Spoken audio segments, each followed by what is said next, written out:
একটা কথা মনে রাখবেন, মিথ্যা সাক্ষী দিবেন না, মিথ্যা কাউকে ফাঁসানোর চেষ্টা করবেন না। কোন ভাই,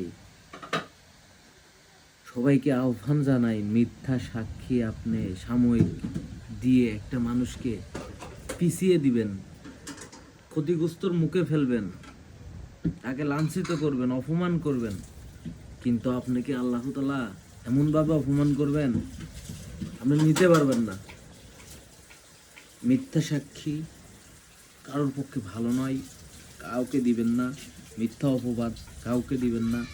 এই আশা প্রত্যাশা রাখি এবং করি, আপনাকে বোঝানোর চেষ্টা করি। মিথ্যা সাক্ষী দিয়েন না বোন ভাই, কেউ মিথ্যা সাক্ষী দিয়েন না।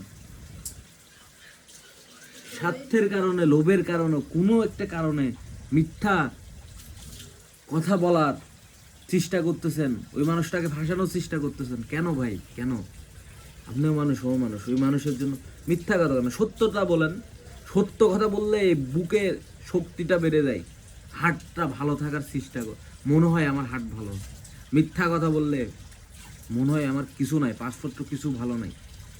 একবার চিন্তা করে দেখবেন মিথ্যা কথা বলতে কতটা কষ্ট হয়, কতটা ভয় হয়। সত্য কথা বললে কতটা শক্তি বাড়ে, একটু একটু দেখবেন, ভেবে চিন্তে একটু দেখবেন।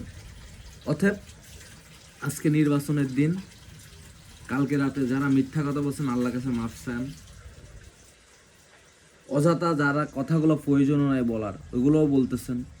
আজকে সুস্থভাবে সবাই ভোটটা দেন, কেউ মিথ্যা প্রচার করিয়েন না। যেটা সত্যি সেটা দরকার হয় আপনার ভিডিও ধারণ করে আপনি অনলাইনে ছড়িয়ে দিন, মানুষ দেখুক, কিন্তু মিথ্যা বলিয়েন না কেউ।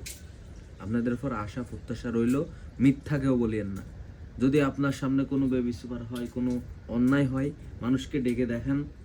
হ্যাঁ, পরবর্তী বলিয়েন না আমি এই দেখে আসছি, ওই দেখে আসছি। মিথ্যা অপব্যবহার করিয়েন না কারোর সাথে। ধন্যবাদ।